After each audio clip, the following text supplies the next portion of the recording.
Welcome to another deep dive, everybody. Today, we are going to be talking all about Arab literary criticism. Yes. You know, it's a topic It's a great one. that can sound maybe a little bit intimidating at first, Uh-huh. but we're going to break it all down Absolutely. and, really give you a personalized Yeah.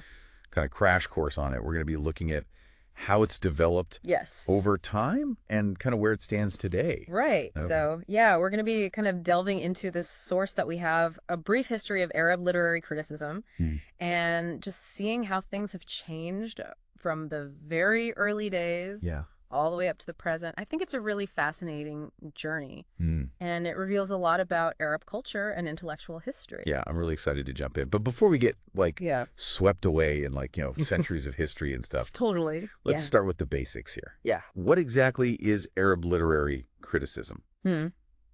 I have a feeling it's probably a little more than just, saying if a book is good or bad. Yeah, you're absolutely right. It's definitely more than just saying thumbs up or thumbs down. It's like, Yeah. imagine you're tasting a really complex dish. Go. You're not just saying delicious or not for me. Yeah. You're really savoring all the flavors, So? all the textures, and you're understanding how all those different ingredients work together. Mm-hmm. It's an experience, and Arab literary criticism is kind of similar to that. Oh, so it's like you're experiencing the text on Yeah. almost like a sensory level, not just like analyzing it on Yeah. this very surface. Precisely. It's really about delving deep into the meaning, the context, the techniques the author is using, and all of that. Our source really highlights the sort of dual nature of it, where it's not just evaluating whether something is good or bad, but also kind of deeply exploring its essence. That makes sense, but then what's the point? What's the point of all of this? What are the functions Right. of Arab literary criticism in, the real world? That's a great question. And the source actually outlines three key functions. Okay. First, there's interpretation. And this is all about unpacking those different layers of meaning. Sometimes there's these little subtle references or artistic choices that the author makes that maybe a casual reader would miss. Yeah. And interpretation is really like having a guide who can kind of reveal those hidden treasures in the text. So they're helping us, as readers, unlock a deeper Yeah. understanding of the work. Absolutely. Then there's evaluation, and this is where things get a little bit trickier. Okay. Evaluation involves comparing a work to others in its genre, Yeah. maybe in its historical period, and kind of assessing its strengths and weaknesses. Oh, so I can see already where this would spark a lot of debate. Yes. Doesn't that give the critic a lot of power yeah. to really shape opinions about a work? It definitely does. And that's why the source really emphasizes how important it is to understand the author's context. Right. You wouldn't judge a poem from the 8th century Got it. by the same standards that you would judge a modern novel. Right. Of course not. So a good critic always considers the historical, Right. the social, and even the literary landscape that work was created in. That makes sense. Okay, so we've got interpretation. Yeah. We've got evaluation. Uh-huh. And there was a third function. What was it? Guidance. Yeah, guidance. This is where criticism can really have an impact on the writers themselves. Oh, interesting. So it's like constructive feedback almost, Okay. helping those authors refine their craft, Yeah. connect more deeply with their society, Mm. maybe avoid some potential pitfalls. So it's almost like criticism can help shape the direction of literature, not just analyze what's already out there. Absolutely. Okay, so I'm starting to get a sense of the what and the why. Of Arab literary criticism. Okay, But now I think it's time to jump into that historical timeline. I'm ready. I'm ready to see how this all evolved. Let's do it. Okay, Yeah. so let's actually step back in time Okay. and see how this all started to take shape. Right, It's like right. we're going on this journey through all these different layers of thought. Ooh, a historical mystery. Yeah. I love it. And each era adds something new to the mix. Okay, so where are we starting? Our first stop is the pre-Islamic period, Okay. which is known as Al-Jahiliyyah. All right. And you have to imagine a world where there are no formalized rules for judging literature yet. So just pure unadulterated opinions. Right, Like, yeah. those online review battles, but in ancient Arabia. Yeah, exactly. It was a time for these grand pronouncements, really based on instinct and feeling. Yeah. Critics would just proclaim a work's beauty or power, Okay. often using really elaborate metaphors No. and vivid imagery. Sounds pretty subjective. It was very subjective. Okay, so then what happens when Islam arrives? Right. Because I imagine that's like a huge turning point. Yeah, it's a transformative event. It's got to impact literature and how people are thinking about literature. Totally. So the early Islamic era really ushers in this shift towards valuing things like truth, morality, and even refined judgment in all forms of expression, including literature. So it becomes less about flowery language and more about how does this align with these new values? Exactly. Critics start to consider not just the work's artistic merit, but also its ethical and spiritual dimensions. So does it reflect the teachings of Islam? Yes. Does it promote virtue? Exactly. Okay, so we've got gut reactions in the pre-Islamic period, and then this new focus on morality with the arrival of Islam. Right. What happens next in our literary evolution? Well, around the 8th century, 80 Islamic scholarship really starts to blossom. And this leads to like a boom in the study of language and literature. And you see this surge in collecting, comparing, and analyzing poetry, but with this really keen eye for both linguistic skill and artistry. So it sounds like things are getting more systematic now. Yes. Less about feelings, more about careful observation. Exactly. They're really starting to delve deeper into like the mechanics of language. How is poetry structured? How do these elements all work together to create this powerful impact on the reader?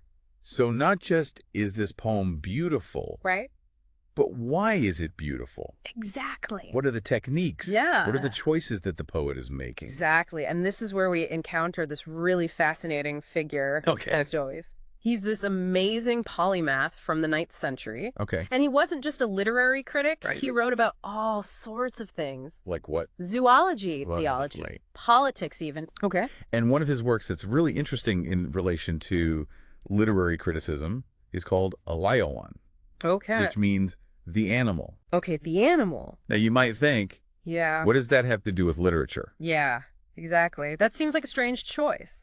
It's actually brilliant. What he does is he cleverly weaves in his observations about animals into these discussions of language, rhetoric, and the power of storytelling. So he's using animal behavior to talk about literature. Yeah, it's like he's saying, look, even animals use communication. To influence, to persuade, to create an impact. So he's making this parallel between the animal world and the human world of language and art. Exactly. And that's pretty mind-blowing for the 9th century. Yeah, it is. So did that have an influence on other critics? Yeah, he really paved the way for this more analytical and comparative approach to criticism. And as we move into the 10th century, this trend just becomes even more pronounced. Critics are like meticulous in their analysis. They're dissecting poetry, they're defining genres, and they're comparing poets with like incredible detail. So it's like they're almost obsessed with finding these hidden layers of meaning and artistry. So give me an example, like what kind of comparisons are they making? So one really famous example is Al-Jurjani's comparison of the poets Al-Mutanabbi and Abu Tamam. Imagine like two master chefs with very different styles. Al-Jurjani is meticulously analyzing their techniques, their use of language, their thematic approaches, and it really sparked debates that continue to this day. It's like they're like literary detectives. Just piecing together all these clues to understand the creative genius behind each work. Exactly. And this is just the 10th century. What happens as we move into the 11th? Well, in the 11th century, Al-Jurjani, the same scholar who's comparing these poets, he makes this even bolder move. What is it? He links literary criticism to the miraculous nature of the Quran. Wait, a connection between literary criticism and the Quran? That's deep. It's profound. He suggests this really deep connection between human artistry and divine revelation. So what kind of impact did that have on the field? It was pivotal. Because he argued that just as the Quran has this inherent beauty and power through its language, great literature also holds this unique ability to move and inspire. And this idea really resonated with many people. And it really kind of elevated the status of literary criticism as this pursuit that was worthy of serious scholarly attention. So we've gone from gut reactions to meticulous analysis and now this connection to the divine. It's quite a journey. Yeah, it really is. And it seems like this period is like a real golden age. It is. For Arab literary criticism. Yeah. But does this momentum continue? Sadly, no. Oh. Starting around the 17th century, we enter this period of decline and stagnation. What happened? Well, it seems like for criticism to really thrive, yeah, you need a thriving literary scene. Makes sense. During this time, creative output really dwindles. Okay. And as a result, the energy and innovation in criticism also kind of fades. It's like a plant that needs sunlight to flourish. If you don't have new and exciting literature to analyze and critique, then the field itself is going to struggle. It does. Did anyone try to keep the flame alive? Yeah, there were definitely some notable figures who continued to explore the nuances of Arabic literature. Like, for example, Ibn Shudu, during this period, produced Dar al-Taraz, which is a really significant work. It delves into, like, the intricacies of Arabic poetics, the structure, the rhythm, the rhyme schemes. So even in this period of decline, there are people who are dedicated to preserving and understanding this rich tradition. Absolutely. What about the modern era? All right, so thankfully, the modern era sees this resurgence of Arab literary criticism. Yep. It's really fueled by this renewed interest in Arabic literature and the emergence of all these new intellectual currents. All right, so this brings us to the landscape of like recent trends in Arabic literary criticism. Exactly. Which I'm assuming are pretty diverse. They are quite diverse. And maybe even conflicting.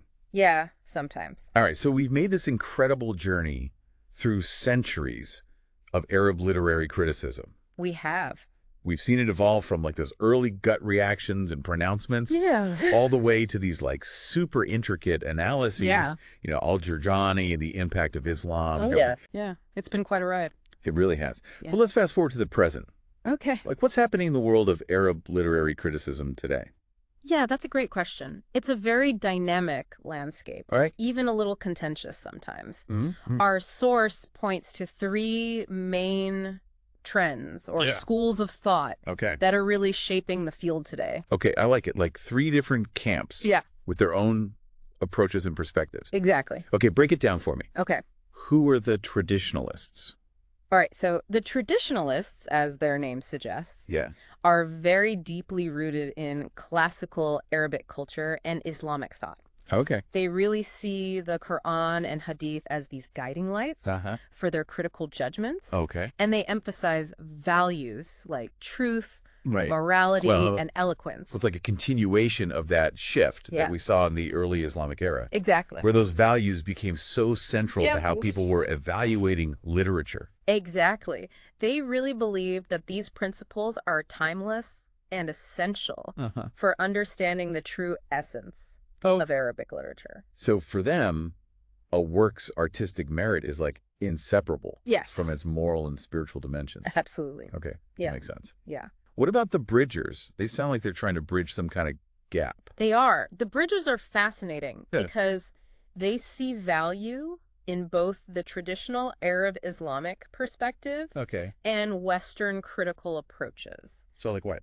They recognize that traditional methods offer this really deep understanding of the cultural and historical context of Arabic literature. Makes sense. But they also believe that Western theories... Like what kind of theories?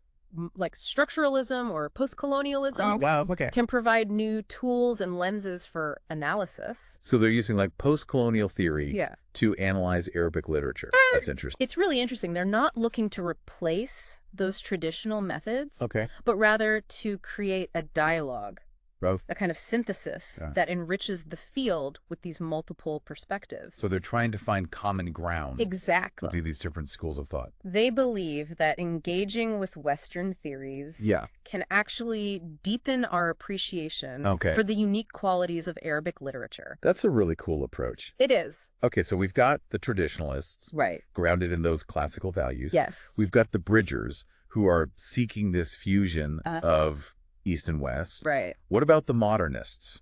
The modernists are all in on those Western critical frameworks. Okay. They embrace them fully, Right. and they apply them to analyze Arabic literature. Okay. They see these theories as universal tools Okay. for understanding the human condition as it's expressed through art, regardless of any cultural boundaries. So they might use like feminist criticism to look at the portrayal of women in a classic Arabic novel, or like deconstruction to unpack the layers of meaning in a poem. Precisely. Okay, so I can see how this would lead to some pretty lively debates. Oh, definitely. Within the field. Yeah. Like, can all three of these approaches coexist peacefully? Right. Or are they constantly clashing? That's the big question, and it's one that's still being discussed and debated. Yeah. You know, some traditionalists might view those Western approaches as incompatible with that unique spirit of Arabic literature. Okay. But then the Bridgers see the potential for these different perspectives to actually complement each other and create this richer and more vibrant field of study. It's almost like having different sets of glasses to view the same work of art. Exactly. Each one is revealing something new and intriguing. So where do we go from here?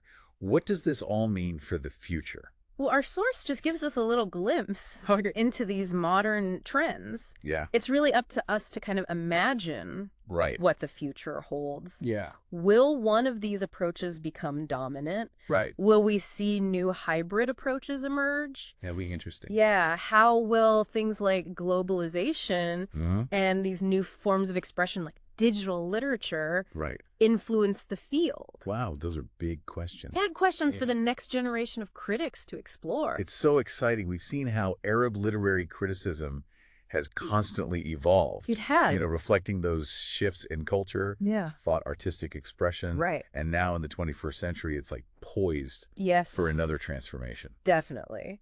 It reminds us that literary criticism is not this static or isolated pursuit. Yeah. It's really intertwined with the world around it. Yeah. It responds to all of these changes, social, political, technological. And who knows, maybe some of our listeners today will become the pioneers of those new critical approaches. I love it. Shaping the future of how we understand and appreciate Arabic literature. Well, that was a thought-provoking deep dive. I feel like we've covered so much ground today. We did. From ancient origins to cutting-edge trends. Right, to the present moment. And it all points to this one undeniable truth. What's that? Arab literary criticism is alive and well. It is. It's full of passion, debate, and this like relentless pursuit of understanding the power, the beauty of language. Absolutely. And just like those early critics who tasted texts with their senses, we invite all of you, our listeners, to savor that richness of Arabic literature, to explore its layers, and to really engage with those critical conversations that continue to shape how we understand and appreciate it. Thank you all so much for joining us on this incredible journey. Yes, thank you. Through a brief history of Arab literary criticism. Such a fascinating topic. Until next time, keep exploring. Yes. Keep questioning. Learning. And keep those critical minds engaged. Absolutely.